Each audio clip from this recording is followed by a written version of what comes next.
வணக்கம் நேர்களே, இன்னைக்கு நாம திருப்பாவை பாடலோட 25வது பாடல் வரிகள் விளக்கத்தை பார்க்கலாம். ஒருத்தி மகனாய் பிறந்து ஓரிரவில் ஒருத்தி மகனாய் ஒளித்து வளர தரிக்கிலான் ஆகித்தான் தீங்கு நினைந்த கருத்தை பிழைப்பித்து கஞ்சன் வயிற்றில் நெருப்பென்ன நின்ற நெடுமாலே உன்னை அறுத்தித்து வந்தோம் பறைதருதியாகில் திருத்தக்க செல்வமும் சேவகமும் யாம் பாடி வருத்தமும் தீர்ந்து மகிழ்ந்தேலோர் எம்பாவாய். ஒருத்தி மகனாய் பிறந்து ஓரிரவில் ஒருத்தி மகனாய் ஒளித்து வளர, தேவகிக்கு மகனாக அவதரித்து அதே இரவில் யசோதை மகனாக மாறி கம்சனின் கண்களில் படாமல் ஒளிந்து வளர்ந்தவனே அப்படின்னு பாடுறாங்க. தரிக்கிலான் ஆகித்தான் தீங்கு நினைந்த,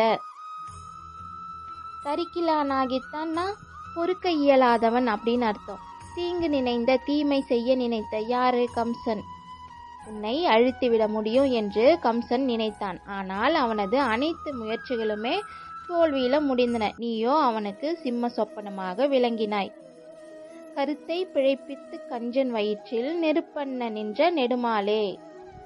கருத்தை பிழைப்பித்துனா அந்த எண்ணத்தை பொய்யாக்கி, கஞ்சன்றது கம்சனை சொல்றாங்க. கோகுலவாசிகள் வயிற்றில் பயம் என்னும் நெருப்பை உண்டாக்கியவன் கம்சன். ஆனால் கிருஷ்ணனோ கம்சன் வயிற்றில் நெருப்பை உண்டாக்கியவன். கம்சனின் கருத்தை பிழையாக்கியது என்பதற்கு உரையாசிரியர்கள் தரும் விளக்கம் இதுவே. அறுத்தித்து வந்தோம் பறைதருதியாகில். அறுத்தித்துனா வேண்டுதல் செய்து, யாசித்து வந்தோம் அப்படின்னு சொல்றாங்க. தருதியாகில்னா திருவுள்ளம் இருந்தால் தந்தருள்வாயாக. வைணவத்தின் அடிப்படை பணிவுதான். திருவுள்ளமாயின் செய்தருள வேண்டும் என்பதே வைணவத்தில் பெரியோரிடம் வேண்டும் முறை. திருத்தக்க செல்வமும் சேவகமும் யாம் பாடி வருத்தமும் தீர்ந்து மகிழ்ந்தேலோர் எம்பாவாய். திருத்தக்க செல்வம்னா திருமகளை ஒத்த, சேவகம்னா கைங்கரியம். எங்கள் வருத்தம் தீர்ந்து, அதாவது பாவ குறைகள் கர்ம விலைகள்லாம் தீர்ந்து மகிழ்ந்திருக்கோம் அப்படின்னு பாடுறாங்க. ஐஸ்வர்யங்களின் அனைத்து மொத்த வடிவாக திகழ்பவள் திருமகள். அவளது நாயகன் மகாவிஷ்ணு. அவளை தன் மார்பில் அணிந்தவன். திருமகளே அவனுக்கு ஓர் அங்கம். எனவே திருத்தக்க செல்வம் அப்படின்னு பாடுறாங்க. திரு என்பது பரமனின் அத்துணை குணநலன்களையும் ஒருங்கே குறிப்பது. எனவே அவன் திருத்தக்க செல்வன். மகிழ்ந்து, மகிழ்ந்திருப்போம் அப்படின்னு சொல்லாமல் மகிழ்ந்து மட்டும் சொல்லப்படுறது முக்காலத்துக்கும் பொதுவான சொல்லாக இங்கே கொள்ளப்படுது. முக்காலத்திலும் மகிழ்ச்சி என்பது காலத்துக்கும் அப்பாற்பட்ட மகிழ்ச்சி. அதுதான் பேரின்பம்.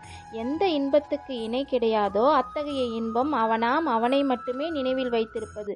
வேறு எந்த எண்ணமும் இல்லாமல் அவனுக்கு கைங்கரியம் பண்ணுவதை மட்டுமே தொழிலாக கொண்டிருப்பது. ஆண்டாள் யாசிக்கும் பறை அல்லது வரம் இதுதான்.